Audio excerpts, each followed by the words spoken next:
the second at 4 o'clock. So let's see if I have some guests. The first attempt, I couldn't, everything went black on my screen. My whole computer just went black. And so I'm like, I'm not sure if I'm live or not. And if I am, I can't see myself. So let's see what's going to happen. Hopefully I'm live.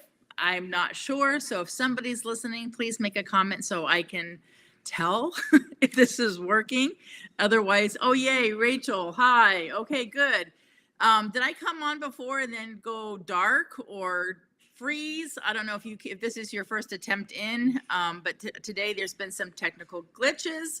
And okay, good, I'm live. So I do not have a guest today. I am the special guest. So it's definitely out of my comfort zone. So I'm going to be totally transparent about that. There's some comfort, when there's somebody sits next to you, kind of, sort of, right, in the virtual world, and we go live together, experience the glitches together.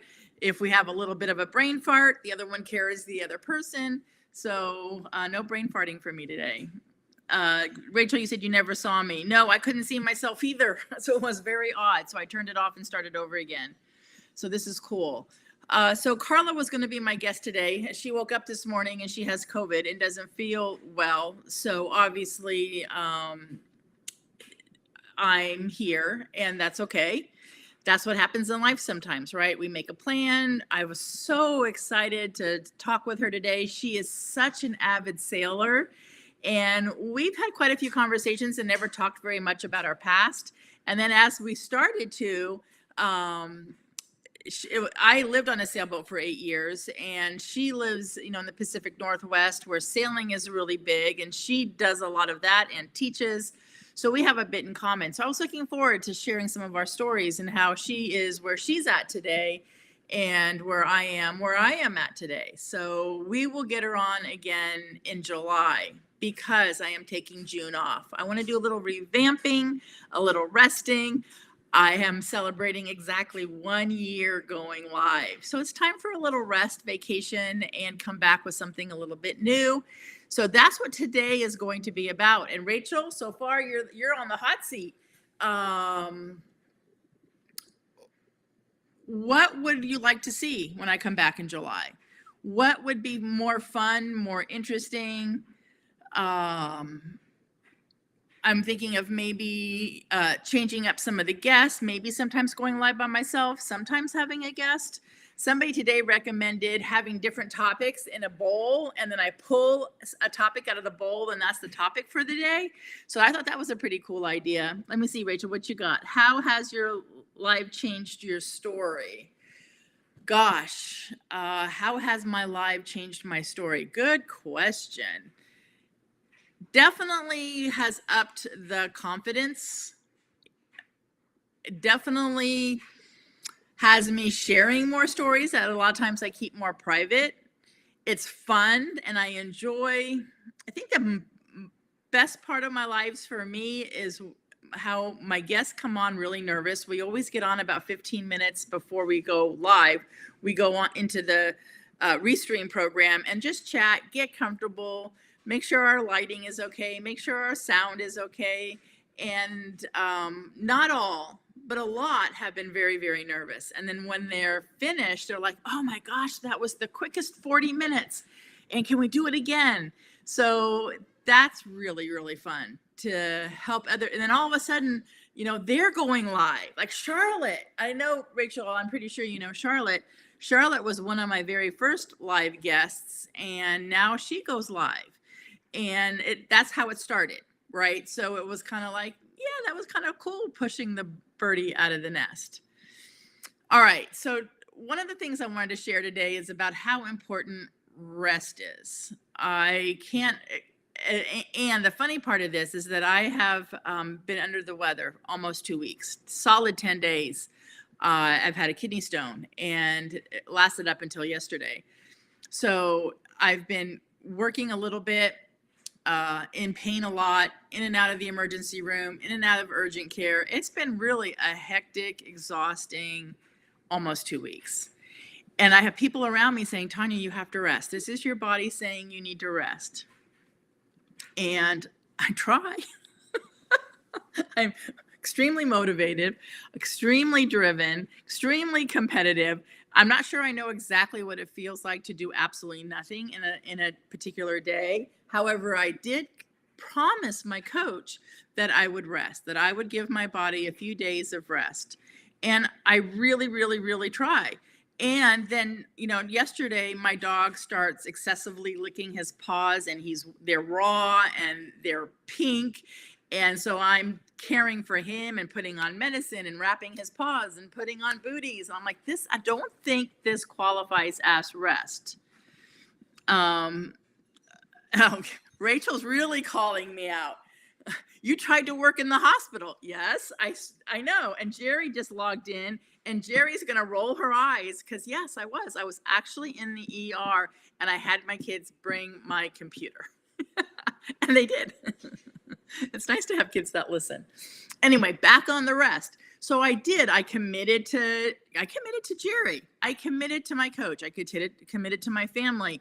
Rest. Your body is telling you, the universe is telling you, Tanya, you need to stop. You need to take care of yourself and rest. And then boom, now I'm taking care of my dog. And then this morning, Jerry, after our call today, my bathroom's not draining. My bathtub's not draining. The toilet's not flushing. Like, oh my goodness. That's not what I said out loud. And so I'm calling the plumber. So now I'm waiting for the plumber. I'm not resting. And then this happens to my house pretty often because I have a home that was built in 1969. So about once a year they come and flush everything through, and not ready to put new plumbing in my home. So Xavier, I even know the plumber's name. Like, okay, Xavier, come to my house. Here we go again. Can't wait to see you. Right. So now I'm waiting for the plumber to come to my home. So I promise you, I did not rest this afternoon because then Xavier didn't have what he needed in his truck. He must have left it at the last house. So now they're calling Eric to come to my home. So now I'm waiting for Eric, and then Eric shows up, so that was my day today. Yes, Jerry. Yes. What the frost? So here I am. And then my mom's here, which I'm really grateful that my mom is here to help. So she really has been helping with walking the dog, and the landscaper's here right now. So she's outside, directing the landscaper for me. So yes, that's been really nice. But still, there's things that I have to do. I'm going to try again tomorrow. I do have a few coach calls in the morning, but I promise I am done right around 10 o'clock. And then that will be a day of rest, and Sunday and Saturday. And according to a few very good clients of mine, probably Monday or most of Monday. At some point, I do need to get some videos out there. Okay, so Rachel's on, and Jerry's here. I don't know, Jerry, I was asking Rachel earlier.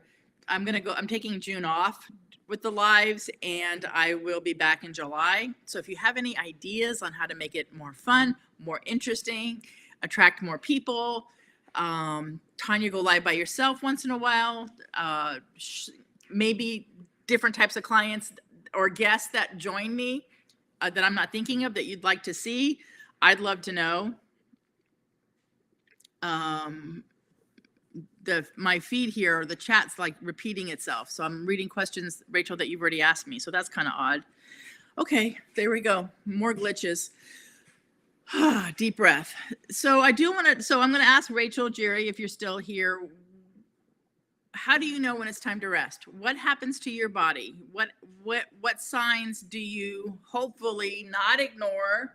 Obviously, I'm giving myself and everybody grace on this because, yeah, a lot of times I ignore what my body's saying and plowing through, working. So breathing, awesome. Yep.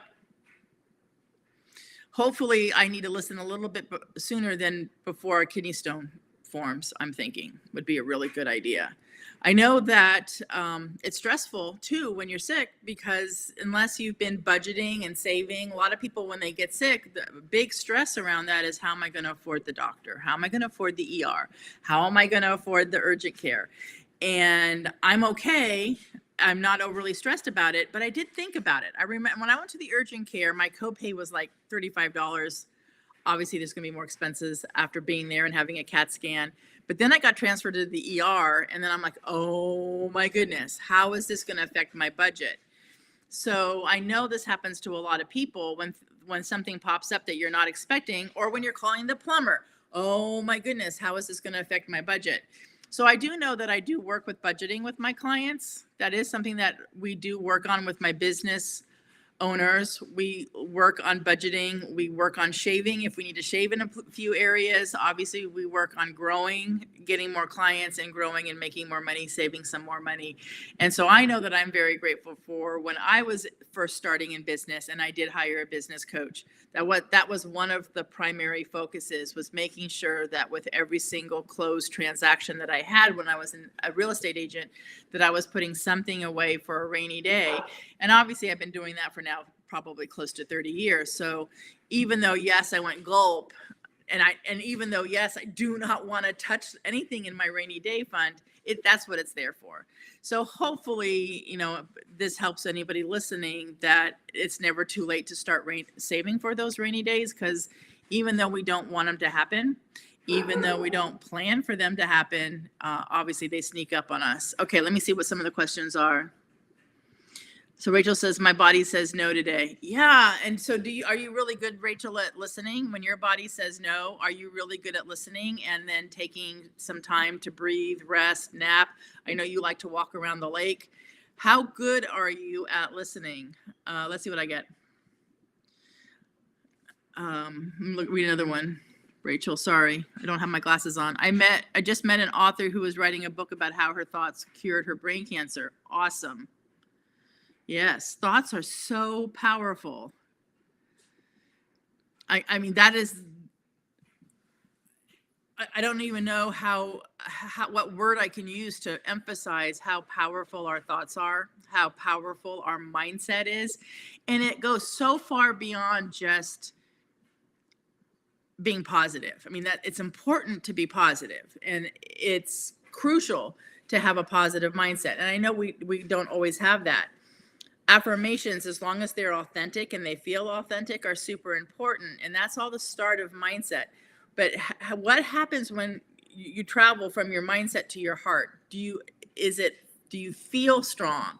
Or are we listening to internal and external voices that keep us living small? I just can't do that, or I'm not thin enough, or I'm not smart enough, or I haven't been doing this long enough voices, and all those crazy voices.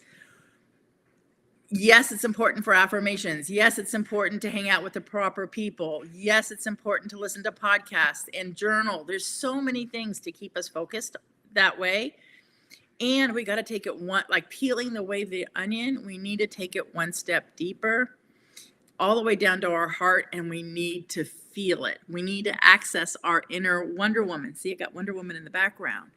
We have to close our eyes and sit down and take a deep breath and feel our inner strength so that we can overcome some of the negative stuff that's happening. I can overcome, handling a kidney stone and taking care of my dog's paws, and then having, the plumber in my home twice today. It takes a lot of energy, and it's powerful stuff. There is a scene, I don't know if any of you have seen, yes, Jerry, I'm going to put what Jerry just typed in. Raise your vibration, breathing, music. Yes, there is a scene in Ted Lasso. I don't know if any of you are watching Ted Lasso, but there is a scene where the owner of the soccer football league is a woman, and she's a very powerful, strong, tall woman, Rebecca. And she shares in two different episodes where she has to access her inner strength. Like when she walks into a football boardroom, and it's all men, and she's the only woman, before she opens the door, she closes her eyes and she has to go and find that inner strength of hers before she opens the door. And then there was a new scene that I just watched where she's looking in the mirror, and she's again going to the boardroom where it's all men, and not all of them respect her, obviously. And she looks in the mirror, and what she sees is like a 10-year-old Rebecca. And she closes her eyes and does a deep breath and raises her arms. And then she looks in the mirror again, and then it's the big, strong, tall woman, Rebecca, standing there. And those are really powerful scenes in this show, Ted Lasso, that speak loudly to me as a woman and as a coach, because I talk to so many people who don't always feel that strong when they go to a listing presentation or they go to a networking group, whatever that is, sometimes where they don't quite feel that they fit in. And that's powerful stuff. And super powerful, Jerry. Raise your vibration, your breathing, your music. I like candles. Probably need to do this a little bit more often. Would be a great idea. All right, so since you only have me on this, do either of you have any questions? Otherwise, I'm going to sign off, say goodbye, see you in July. Again, I'd love feedback on what you would like to see going forward. So that would be exciting to hit Thursday, 4 o'clock. Let's go see what Tanya's got live. So I would love your feedback, ideas, suggestions. And if you want to know anything or ask me anything right now, I'm here. That's what I'm here for. Let's see what we got. Ground, put your feet in the ground. Yes, I do that. Right outside my front door, I have grass. And I do that every single day. Well, okay, I do it almost every single day. I haven't done it very often since I've been sick. But I do, and it is so amazing. Yes. Having that grass right outside my front door, I might have 5 minutes in between coach calls, or 15 minutes in between coach calls, and I'll quickly let Charlie out, my dog, and then I go out barefoot and just close my eyes and look at the sky and feel grounded. And it's powerful stuff. Very powerful stuff. Thanks, Jerry. Burn sage. I haven't done that probably in quite a while. So yes, I think it's time. I think I'm past time, Jerry. All right, what else we got? I have to move to my beautiful home. Yeah. All right, ladies, I really appreciate you being here and keeping me company. I'm sorry I didn't have a guest to talk to. She really is an amazing human, and I hope and going to put out in the universe that she has a very speedy recovery from COVID, and I will schedule her in July or August when I get back. I appreciate both of you being in my lives very much, and we'll be back. I'm going to feel weird taking a month off. It's kind of like playing hooky. However, my free spirit's going to wrap itself around it very, very soon. All right, have a great rest of your evening. I am going to go make some pasta. My daughter has an amazing whole food, plant-based pasta recipe, so that's in my evening plans, and then I'm resting. I promise. It's time. All right. Love you both. Thank you. Bye.